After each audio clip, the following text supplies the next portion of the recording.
Ha, there we go. Can you hear okay? So I won't use the microphone. I am an assistant dean, but I still have professor voice, so I can still project, I think. Anyway, so there's the title of the talk, which many of you may have seen in the invitation, The History of Earthquakes on the Wasatch Fault, or a question that I get asked a lot, and I always give a bad answer, why you can never get a straight answer to the question, when will the big one hit? And as I'll say, hopefully convince you, one is we don't have the technology to say when it'll hit, and two, more importantly, it shouldn't matter. Here's an article from the Salt Lake Tribune just a couple weeks ago, September 6th, 3 weeks ago. An article about some state disaster planning, and in part of that article it reads, if a 7.0 magnitude earthquake hit Salt Lake City, FEMA projections estimate more than 2,200 people dead. We'll get back to a number like that later. Another 31,000 injured, property damages in the tens of billions, and so on. Well, a scenario like that inevitably refers to the Wasatch Fault. The Wasatch Fault is the major earthquake-producing fault in the state of Utah, shown here in red. We'll look at it in more detail later. I also want to point out that there are several dozen other potentially active faults in the state, shown in gray here. So we get excited about the potential for earthquakes on the Wasatch Fault, which begs the question, how many significant historical earthquakes have occurred on this fault to make us so worried? The answer is 0. There's been no significant, potentially damaging historical earthquake that can be definitively attributed to the Wasatch Fault. So why do people get so worried about it? 7.0 magnitude earthquake, blah, blah, blah. Well, that's going to be the subject of my talk. First section, I'll talk about how we know that there have been large prehistoric earthquakes on the Wasatch Fault and that it will continue to produce earthquakes. We'll look at that, answer that question in a couple ways. First, we'll look at the fact that the western U.S. is being deformed. The crust of the Earth is being stretched. We'll look in more detail at the Wasatch Fault and look at these features called colluvial wedges, which tell us about prehistoric earthquakes. Then we'll get into the timing of earthquakes on the Wasatch Fault, why it's so hard to pin down when the next big one will hit. We'll look at the earthquake cycle. We'll look at the ages of prehistoric earthquakes on the fault, and finally wrap it up with what this all means to you. Oh, and many of you might have noticed these billboards around Utah Valley where it looks like I'm painting a dirt face here with a paintbrush, and this talk will explain what I'm doing with a paintbrush next to a face of dirt. Okay, the western U.S. is being deformed. It is being stretched apart. What we're looking at here is a map of the western U.S., Great Salt Lake, Nevada, California coastline. These red arrows here show how points on the ground are moving right now. They're measured with Global Positioning System, with GPS. This is high-resolution GPS, kind of like the one you might have in your car, but with much higher resolution. For reference, that little black arrow there shows that length indicates 10 millimeters per year of movement. Or 1 centimeter per year would be an arrow that long. And so check out the lengths of these arrows around here. Going from east to west, you see a steady progression in the lengths of those arrows. What that says is as we go from east to west, the ground is progressively moving faster and faster towards the northwest. You add it all up, and the Sierra Nevada mountain range is moving about 1.7 centimeters per year away from the Wasatch Range. It's about 1/2 inch per year. Not a whole bunch, but it's certainly measurable. Now let's zoom in closer to home here in the Wasatch Front. Again, we're looking at red arrows that indicate movement of points on the ground measured with GPS. This is super high resolution GPS. For reference, an arrow that long would be 3 millimeters per year. And right here is the Wasatch Fault, Utah Lake, Great Salt Lake.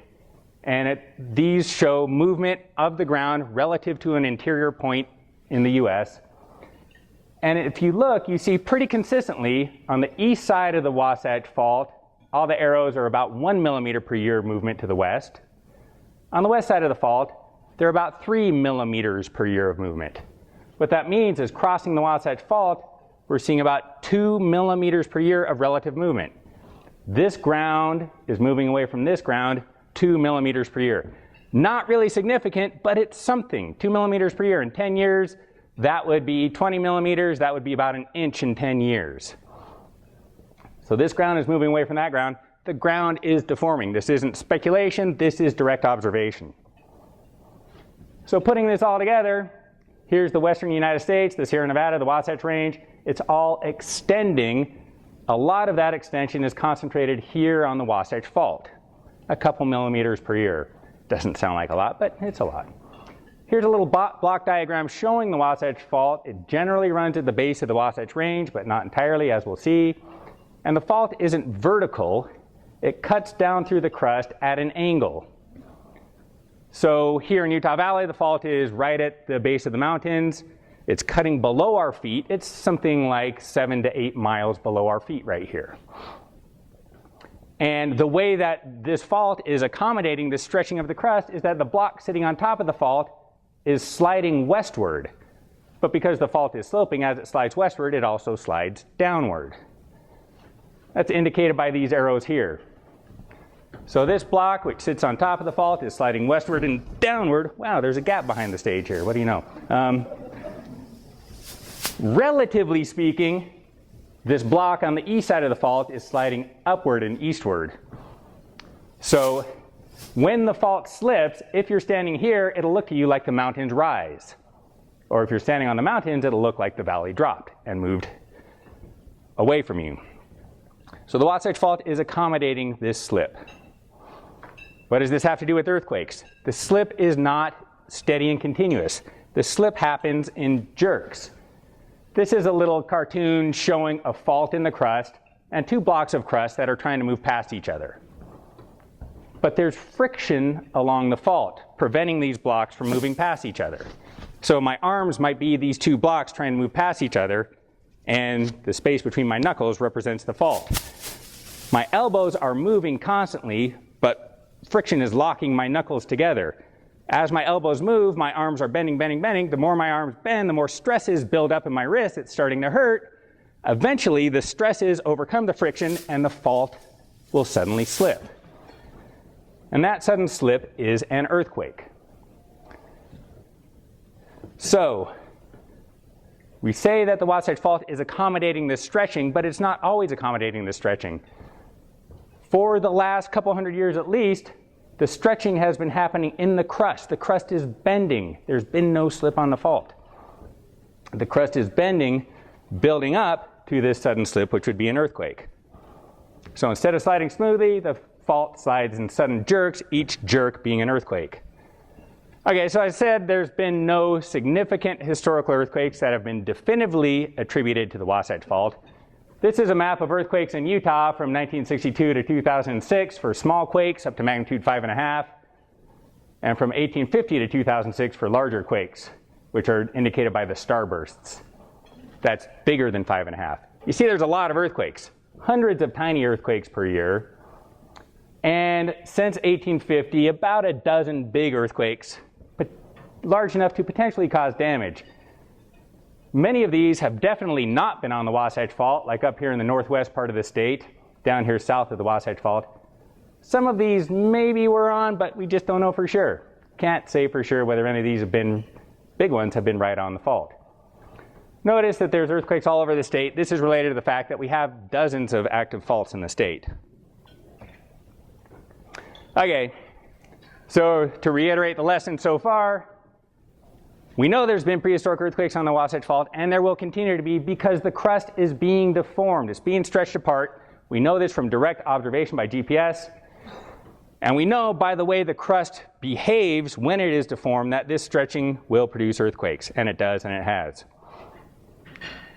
Okay, now let's look at more detail at the Wasatch Fault and these things called colluvial wedges, which tell us something about prehistoric earthquakes. Okay, here's the fault again. The block that underlies the valley slides westward and downward when it slips. The mountain block slides upward and eastward when it slips. The amount of slip on a major earthquake is about 6 to 9 feet. And so we build up enough bending so that the sudden slip makes the mountains grow relative to the valley 9 feet or so, which is significant. Here's the geometry of the fault. The northern terminus is up in southern Idaho near Malad City, and it runs down along the mountain front down to Fayette, Utah. These little dark lines mark the boundaries between what we call different segments of the fault. We have this working hypothesis that the fault is divided into these segments, and each segment behaves independently of the others. It's not completely proven yet, it's just a working hypothesis. So you'll see here we're on the Provo segment of the Wasatch Fault. To our north is the Salt Lake segment, to the south is the Nephi segment. And like I've said, dozens of other apparently active faults in the state indicated by the gray lines there. Here's what the Wasatch Fault looks like. I said when the Wasatch Fault slips, the mountains will rise relative to the valley, or the valley drops relative to the mountains. That creates a steep little face. So this steep westward facing hillside here in shadow is the Wasatch Fault. We call this steep face a scarp, which is short for escarpment. So here's this steep westward facing scarp just south of American Fork Canyon, which you see right there. This is Cedar Hills. That scarp is grown from about 4 or 5 earthquakes, grew the scarp that large. Down by Hobble Creek Canyon, you see the scarp running along the mountain front here. And a computer-generated image down north of Nephi, there's the scarp right there.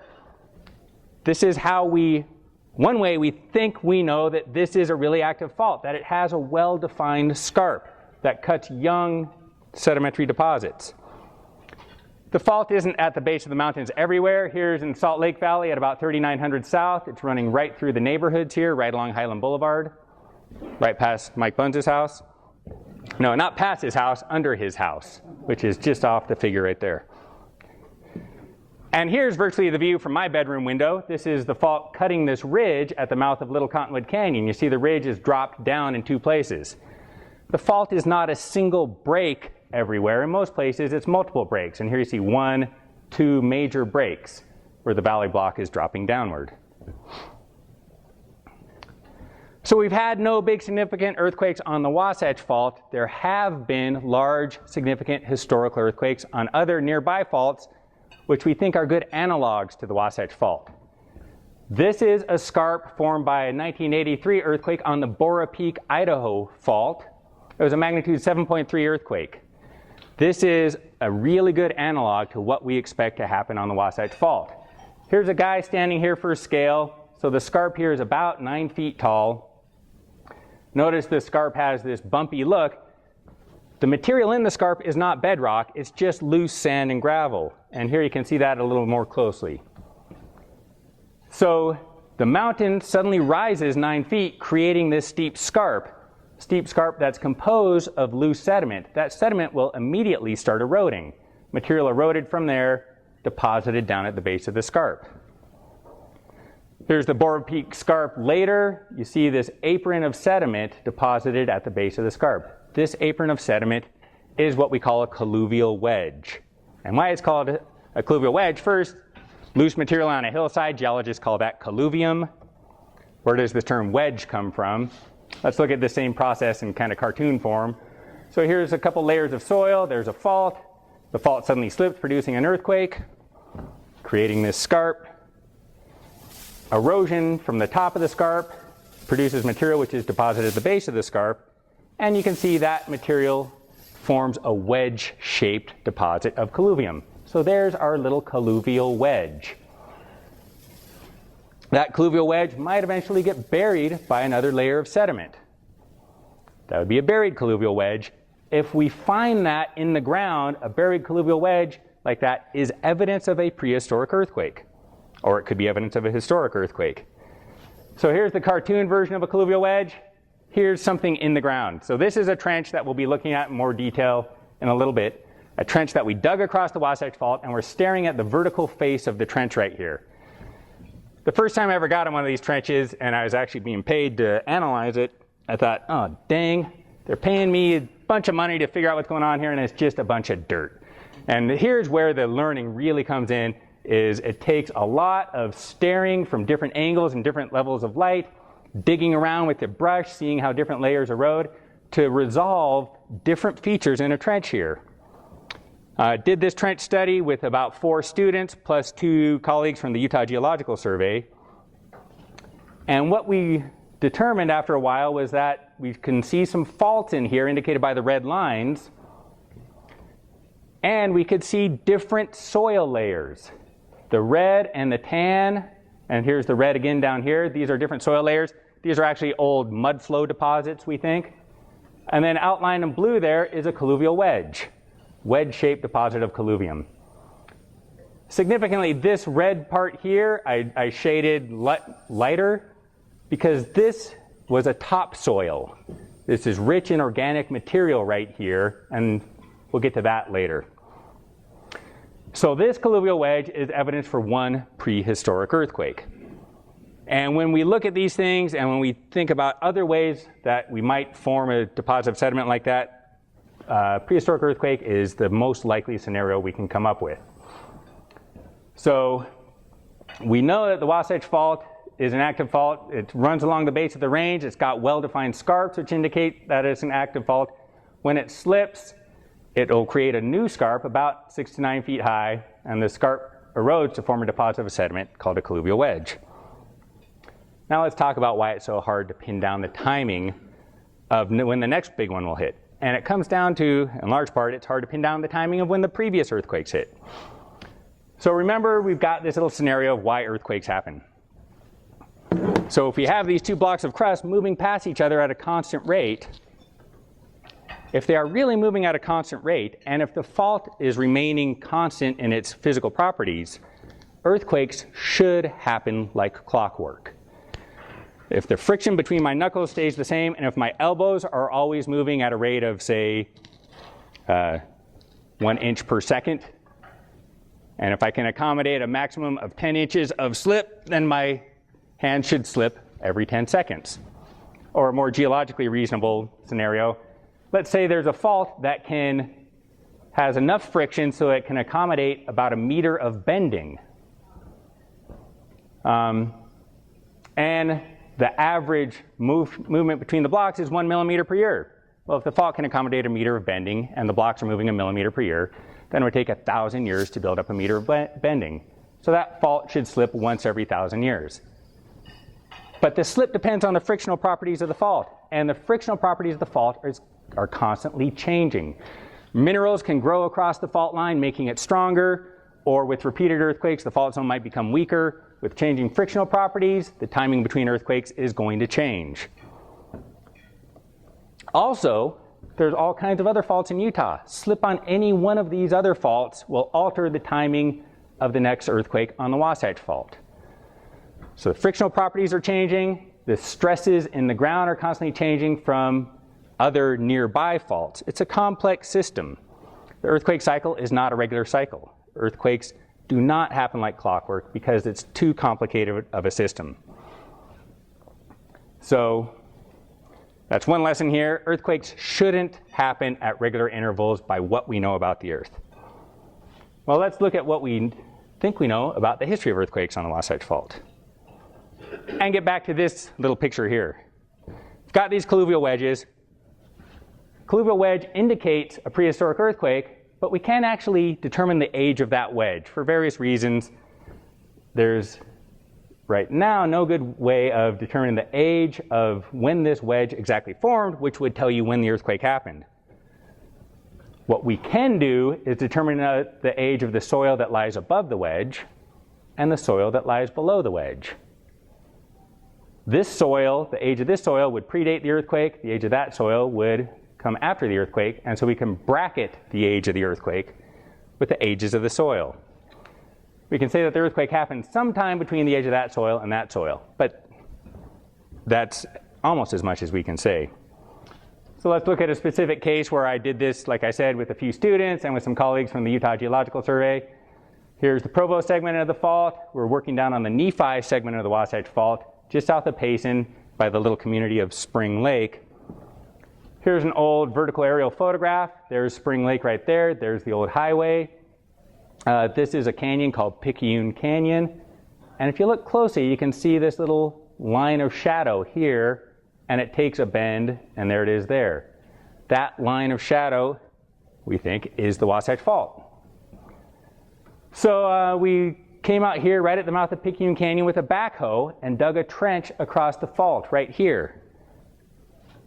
This is a Google Earth image looking straight up Picayune Canyon, so that we dug the trench right there where the green line is. And here is that trench right there, crossing the fault with a few of the students looking at the features exposed in the trench wall. So here's a photograph, actually it's several photographs pasted together, showing what the entire trench wall looks like. And let's look at some of the features. First, like we saw before, a bunch of different soil layers. Let's look at those more closely. That red layer and that tan layer we think are the same as that and that, so that this red layer slipped downward on this fault here. We thought we saw 1, 2, 3 major faults.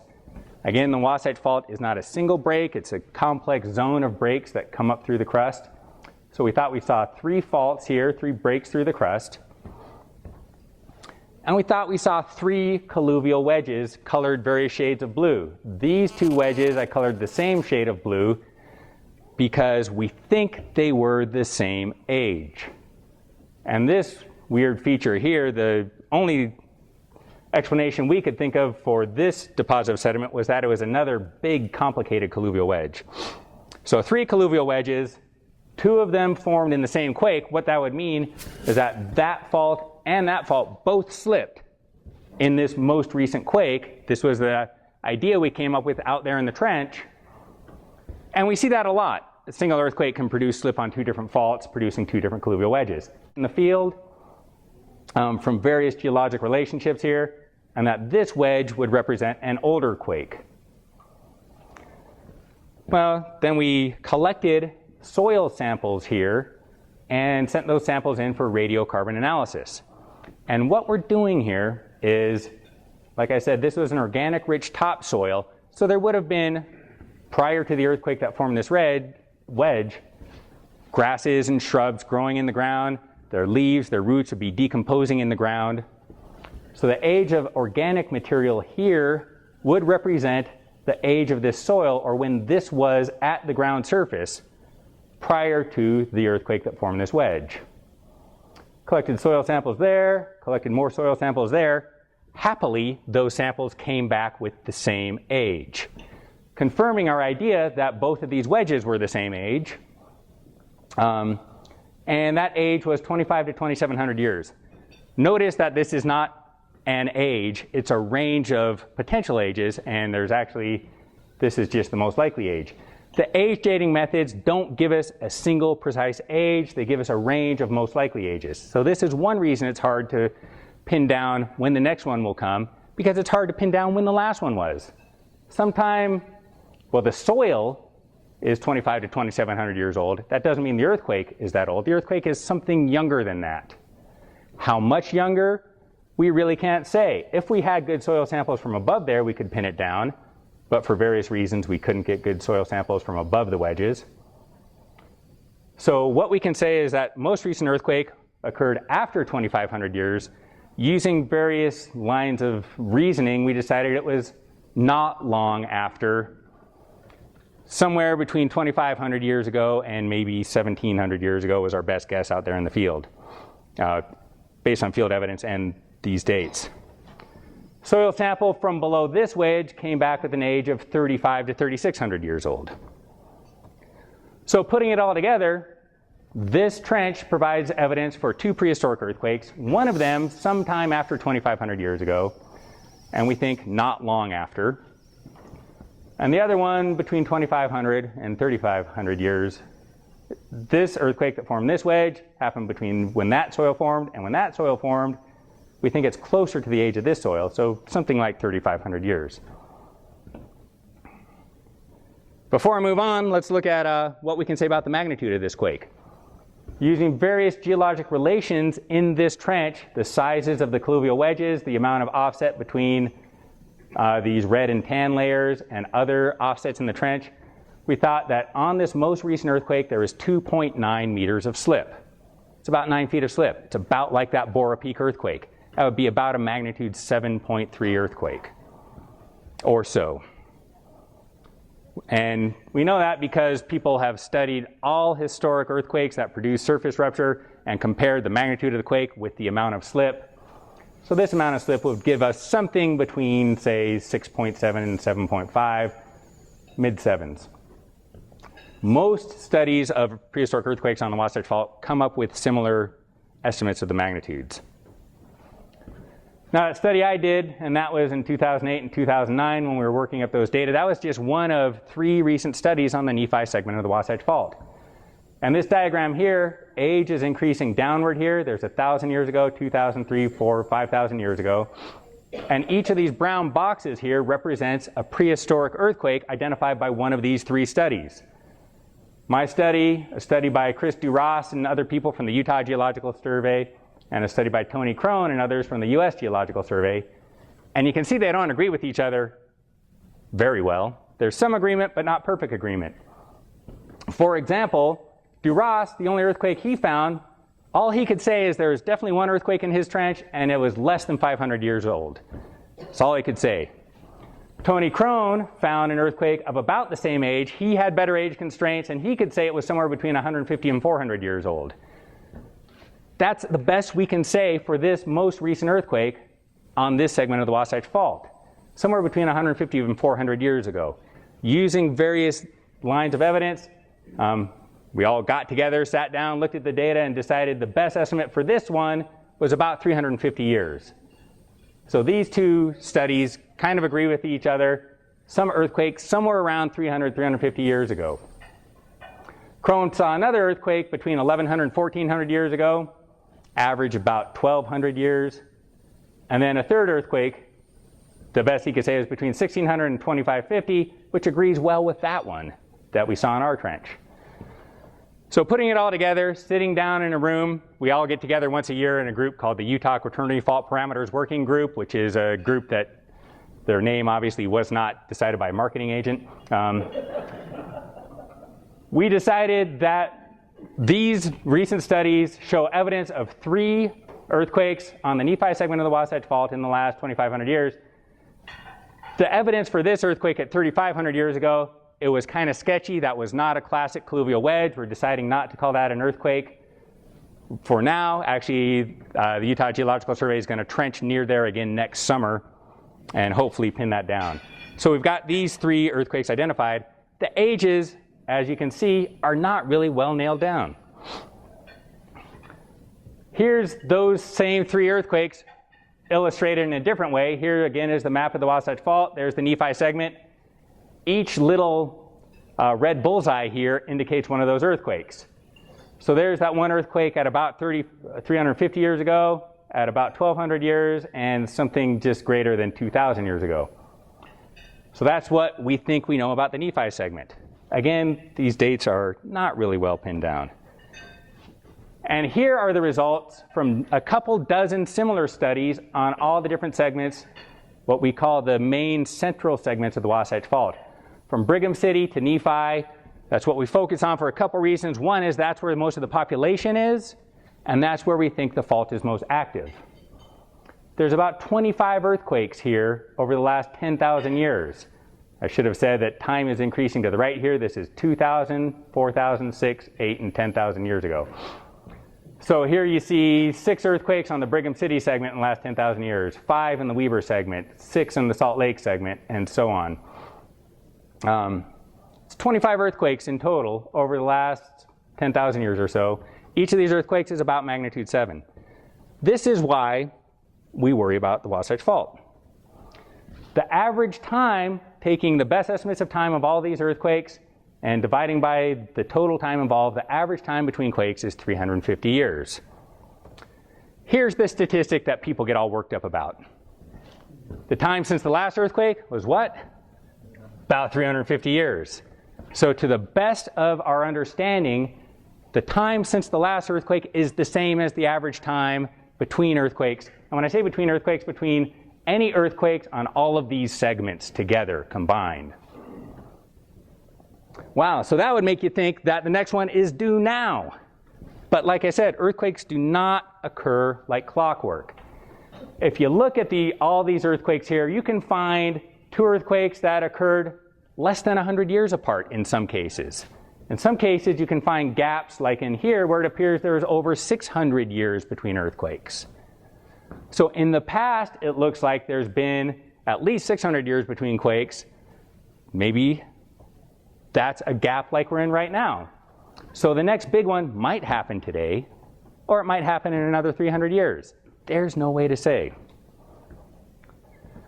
What we can say, using these numbers and the fact that it's been relatively long since the last quake, the people who work up the statistics came up with this one. The probability of a large earthquake, think magnitude 7 or so, somewhere in the 5 central segments of the Wasatch Fault over the next 50 years is 25%. So a way to internalize that is during our lifetimes, it's kind of optimistic to think of 50 years as being our lifetimes from now, but during our remaining lifetimes, should we live 50 more years, all of us, there's a 1 in 4 chance that we're going to have a big earthquake. So to summarize, we'll get to what it means to you in a minute. Summarize, we know that earthquakes are happening here and will continue to happen because the crust is being deformed. We know from colluvial wedges that the Wasatch Fault does produce magnitude 7 earthquakes. It's hard to pin down when the next big one will hit because the earthquake cycle is not cyclical. It's not periodic. Age dating methods are too imprecise to say exactly when the last one hit, which hampers our ability to say when the next one will hit. What we can say is that there's been 25 large earthquakes in the last 10,000 years on the 5 central segments, giving an average time of 350 years between quakes on those 5 segments. But the time between quakes varies from less than 100 to greater than 600. And there's a 1 in 4 chance, we think, of something big happening during our lifetimes. Now what it means to you. 1 in 4 chance. Is that odds you want to play with? Would you play Russian roulette? There your odds are 1 in 6. Here your odds are worse than sticking a gun to your head with 1 bullet in the chamber. Okay, 1 in 4. That's something to take seriously. And we are taking it somewhat seriously now. The key to survival in an earthquake is building codes. This is the single most important thing. Let's look at a few recent earthquakes. The Haiti earthquake in 2010, magnitude 7, that's a Wasatch Fault earthquake. 300,000 people killed. 2008 China quake, okay, that's bigger than we expect on the Wasatch Fault. 69,000 people killed, but the upper bound of estimates on the Wasatch Fault is 7.5 or 7.6, so this is bigger, but not wildly so. 2005 Pakistan earthquake, about the maximum earthquake we expect on the Wasatch Fault, 86,000 killed. 1999 Turkey earthquake, 7.6, 17,000 killed. 1994 North earthquake, it's smaller, but not wildly so, 60 people killed. Magnitude 7.1 San Francisco earthquake in 1989. Most of you probably remember the World Series earthquake. 63 people killed. Same order of magnitude earthquake as this, 4 orders of magnitude difference in the number of casualties. What's the difference? Building codes. Effective and, more importantly, enforced. We have a saying in geology, earthquakes don't kill people, crumbling buildings kill people. And that really is the key. The key to survival is building codes. So how are we doing in Utah? Any building built after 1972, well, it was a 1971 Northridge earthquake, major upgrades to the building codes in 1972. Any building built after the mid-1970s is built to current code, should be pretty safe. A lot of our schools predate that. About 10 years ago, the Utah Seismic Safety Commission was tasked with studying where the biggest dangers were in Utah as far as casualties from future earthquakes. Their number one finding was that inadequately built school buildings was the biggest hazard. In Utah County alone, and I'm pulling a number out of my head, which is always a dangerous thing, something like 50,000 kids are in buildings that do not meet code. The Seismic Safety Commission issued their report to the state legislature. They said, we've got all these school buildings that don't meet code. They also said, after an earthquake, it would be important to have a functioning state government, and it turns out that the state Senate offices didn't meet code. So the Utah legislature was left with these two problems. We have our own office buildings that don't meet code, plus they only funded one of those upgrades. What do you think it was? The legislature has a new building, the schools don't. Anyway, that is an issue. There are people lobbying for that a lot right now. Ron Harris over at BYU is doing a lot to lobby for that. That's a big failing here in the state of Utah. I also want to point out that the estimates for an earthquake on the Wasatch Fault are 2,200 people killed. Similar sized earthquake in San Francisco only killed 63. That's because here in Utah, our codes are less stringent than they are in California. Every now and then, we'll hear pressure to weaken the building codes. They say it's bad for development. Maybe so. It's bad for tourism. That might be. But these numbers tell you how important it is to keep these building codes and maybe even make them stronger. And watch out for the schools. Retrofit those schools. What you can do at your house, if it's built after the 1970s, will probably survive the earthquake. It won't crumble. Your house won't kill you. Mike's house will kill him because he lives in an old brick house right on the fault. But what might destroy your house is your house catching on fire because the water heater, which is powered by gas, will tip over, the gas line will sever, and that'll start a fire. So the most important thing to do in your house is make sure your water heater is strapped to the wall. And rather than running over a whole bunch of things, what I can refer you to is this document here. It was developed by the Utah Seismic Safety Commission with a lot of other people, putting down roots in earthquake country, your handbook for earthquakes in Utah. There's the URL. You don't have to write that down or remember it, because I made a little handout with that cover and the URL written down at the bottom here that I'll leave on that table over there. It's a really good, informative book about the earthquake hazard here in Utah. And I want to finish this up with what this all means to me. Right now, at this moment, what time is it? 8:47. Adjourning for the day right now is a trial of 6 geologists in Italy for manslaughter. This is happening as we speak. Probably the trial is adjourning right now. These geologists are charged with manslaughter because they failed to provide sufficient warning of this earthquake here. How do you pronounce that, Alessandro? L'Aquila. The L'Aquila earthquake happened in 2009, magnitude 6.3, killed 308 people. And these people are charged with not providing sufficient warning of that earthquake. This has the scientific community completely up in arms as one of something like 50,000 scientists to sign an online registration saying it's absurd to charge these people with this. But yet it's going to trial now. We'll see how it turns out. But I hope, for my own sake and for yours, that you consider yourself warned at this point. Thank you.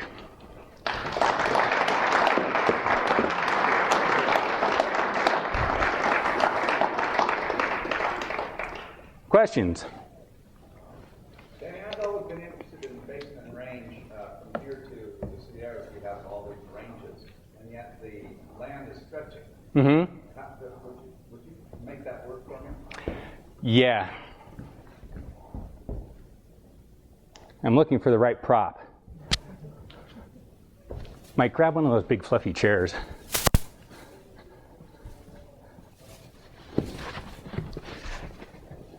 To explain that, I need something square. And these chairs are the squarest thing I could spot. Oh, the trash cans would have been easier. Oh well.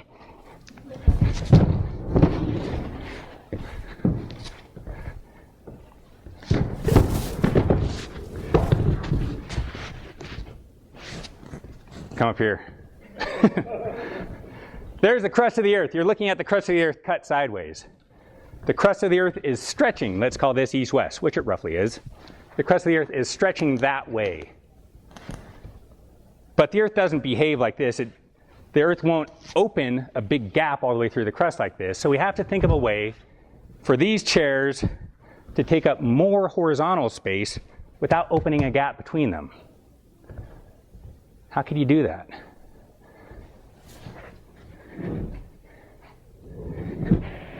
And as the chairs rotate, you'll see they take up more horizontal space without opening a gap between them. You'll also see that it was a flat surface, and now it's got a range and a basin and a range and a basin. So the basin and range, thanks Mike, this whole zone from the Wasatch Range to the Sierra Nevada is stretching east-west. And let me look at the Wasatch Fault, if I can click back fast enough.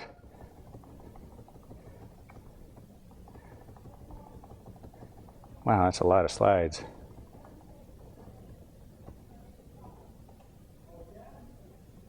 There we go. So here's a simple way of showing how the Wasatch Fault works, but in a more complex way, this block is actually rotating like the chair's rotated. That block is rotating that way. This block is rotating that way. That creates this fault, and it accommodates the stretching. And we see,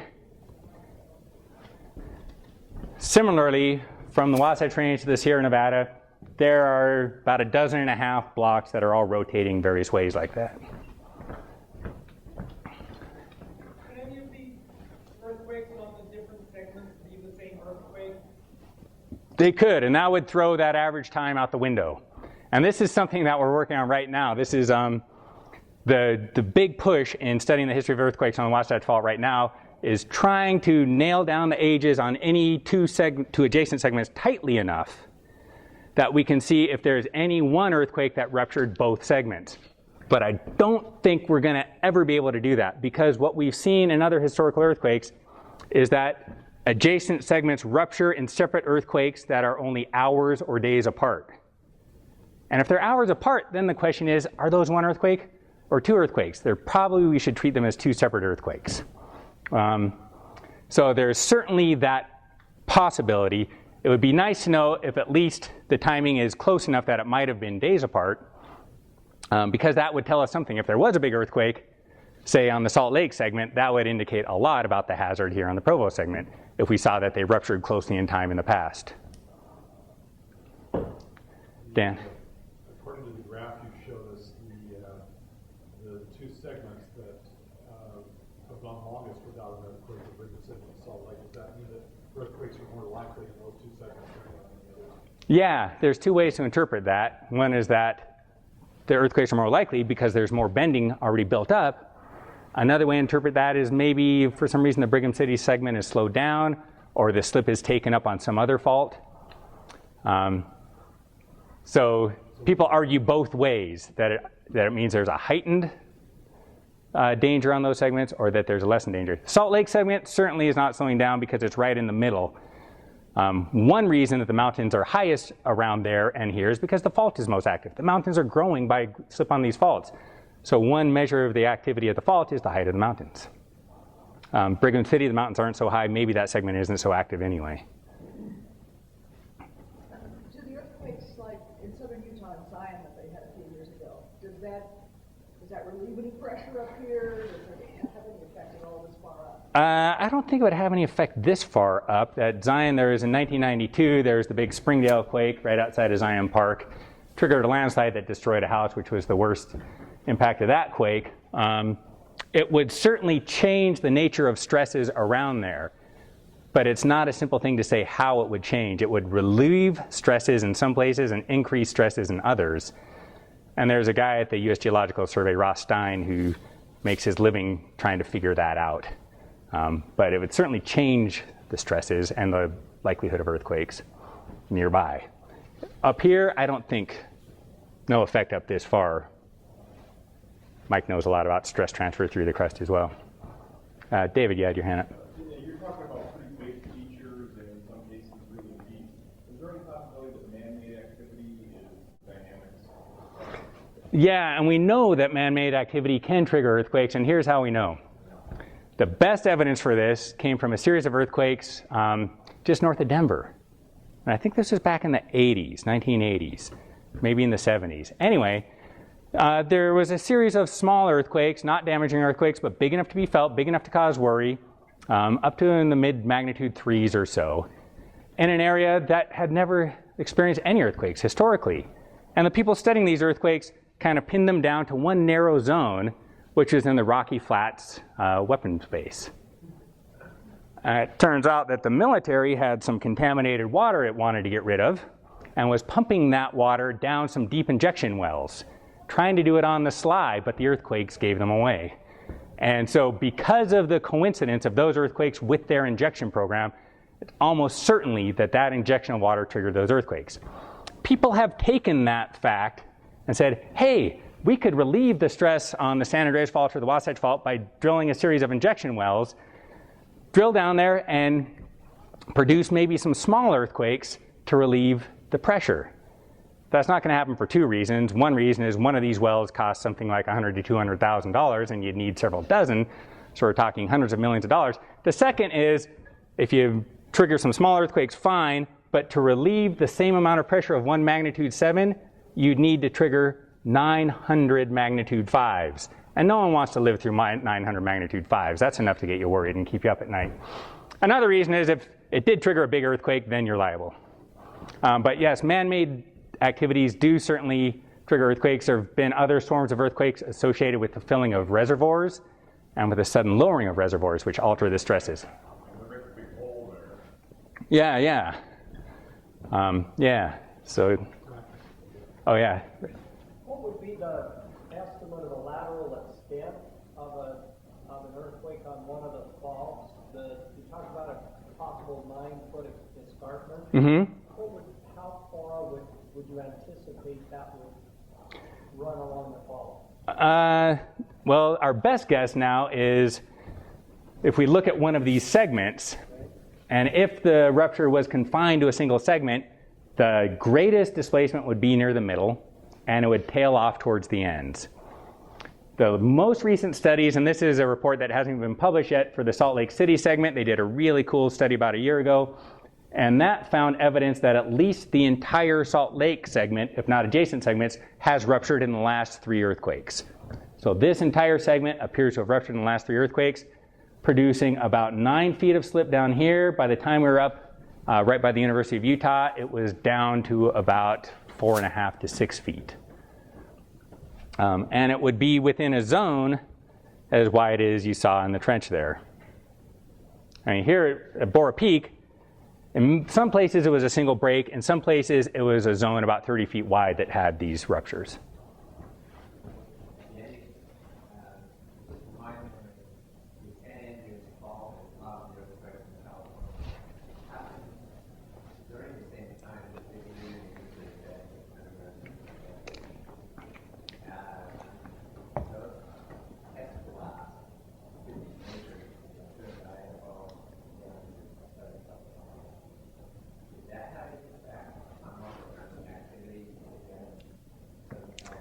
I don't think so, because the amount of energy released by those blasts was really not all that big.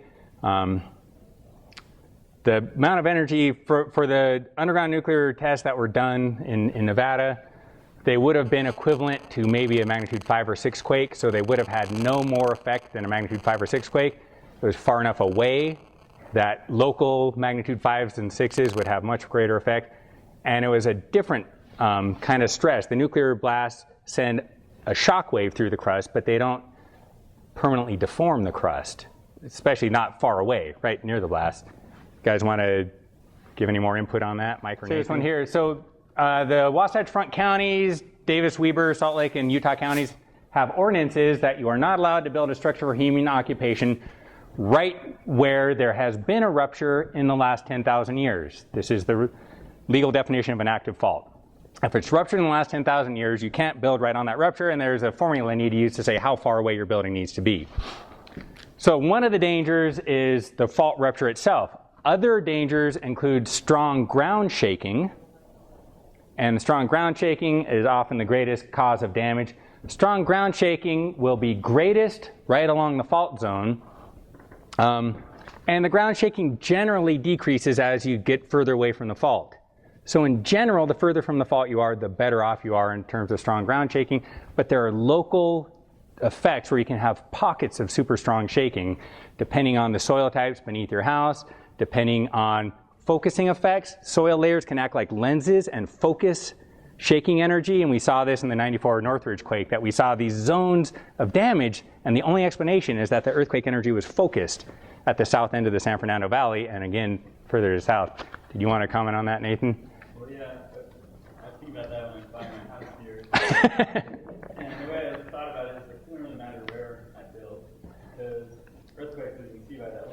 lines there are turning on fault and dipping under the valley, right? And so the epicenter of the earthquake is down at depth. So you're just exposed to the fault right down there above the epicenter. Yeah, it's shaking down here. It's generating waves here just like it is there, which is a really good point. Another thing to be aware of is that in the valleys where we have thick, unconsolidated sediment, that sediment will tend to shake at relatively low frequencies.